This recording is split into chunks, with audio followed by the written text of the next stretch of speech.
മനസ്സിൽ താലോലിക്കുന്ന നമ്മുടെ തീവ്രമായ ഒത്തിരിയുള്ള ആഗ്രഹങ്ങളെ അതിനൊരു ബാഹ്യരൂപം ഉണ്ടാക്കിക്കൊണ്ട് അത് ഭൗതികമായി സാക്ഷാത്കരിക്കുവാനുള്ള ഒരു 4 മാർഗങ്ങൾ നെപ്പോളിയൻ ഹിൽ നമുക്ക് പറഞ്ഞു തരുന്നുണ്ട്.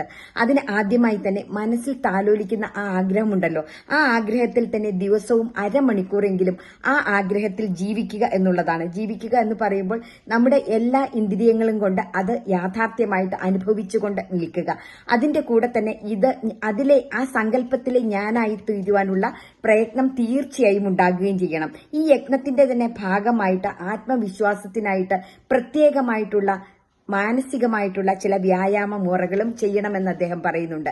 അങ്ങനെ സുനിശ്ചിതമായി എഴുതി തയ്യാറാക്കി വെച്ചിട്ടുള്ള ഇത്തരത്തിലുള്ള നമ്മുടെ മോഹസങ്കല്പങ്ങളെക്കുറിച്ച് തുടർച്ചയായിട്ട് ഉറക്കെ വായിക്കുക.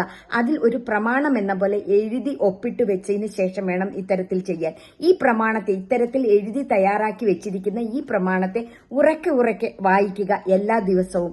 അതിനുശേഷം അങ്ങനെ ചെയ്യുമ്പോൾ നമ്മുടെ വികാരങ്ങളെ വ്യക്തമായും ഇത്തരത്തിലുള്ള വികാരങ്ങൾ സ്വാധീനപ്പെടുത്തിക്കൊണ്ട് പ്രപഞ്ചത്തിൽ നിന്ന് നമ്മൾ ആഗ്രഹിക്കുന്ന കാര്യങ്ങളെ സംഭവങ്ങളായും വസ്തുക്കളായും വ്യക്തികളായും സാഹചര്യങ്ങളെല്ലാമായും നമ്മുടെ ജീവിതത്തിലേക്ക് ആകർഷിച്ചെടുക്കുവാൻ കഴിയുക തന്നെ ചെയ്യും.